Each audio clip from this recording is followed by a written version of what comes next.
How goes it, everyone? If you're wondering why you got a subscription notification for a random channel with no videos, it's because I actually used to have videos on game reviews and speculations, and then I got bored and deleted them. But now I'm not bored anymore, so here we are. And I forgot to archive my old uploads like a buffoon, except for one. Please enjoy the one video I remembered to save to my external hard drive. How goes it, everyone? Kirby Star Allies, the last of the mainline Kirby games to review on the Switch. And I don't like it.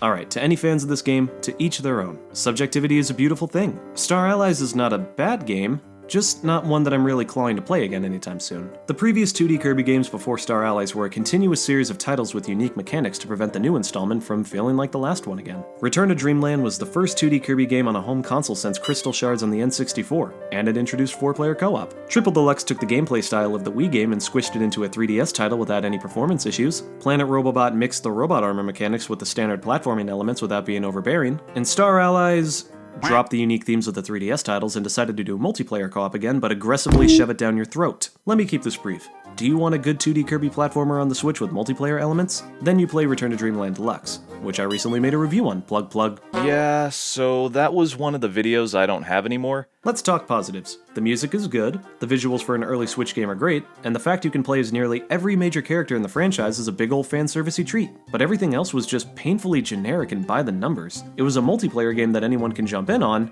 at the cost of any unique and engaging level design. And that could be attributed to the main mechanic of Star Allies, the forced multiplayer, I mean the friend mechanic. If Kirby's Return to Dreamland was a single-player game that could technically be a multiplayer game, Kirby Star Allies is a multiplayer game that could technically be a single-player game. Overly spacious level design, obstacles and hazards that can be ignored, level design that requires one person waiting on another to open a straightforward path, even something as simple as going through a door will sometimes require multiple characters in your party. Plug, buddy, you're doing your best, but how are you opening a door without hands? I'm not expecting too much in terms of difficulty from Kirby of all franchises, but I gotta admit, this game has a tendency to shower the player with health pick-me-ups and lives in a game where you kinda have to go out of your way to get a game over. Okay, so maybe I'm focusing too much on the multiplayer mechanic. Maybe I should see how the levels play out on a one-player experience when the game allows me to. Maybe then I'll see what it has to offer.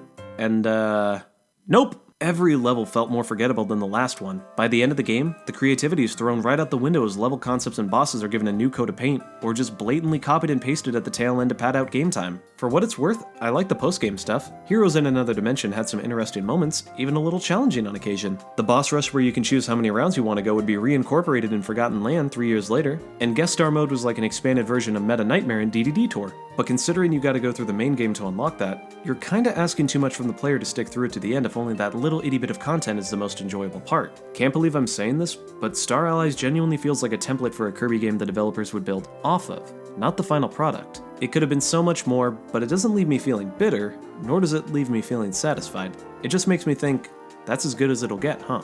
I give this game a lukewarm shower water out of 10. And I feel bad, because this game not only makes some of my favorite Kirby characters playable, like Suzy, Magalore, and Bandana Waddle Dee, but Plug too. This may sound controversial, but it takes more than good old Plug to make a game fun.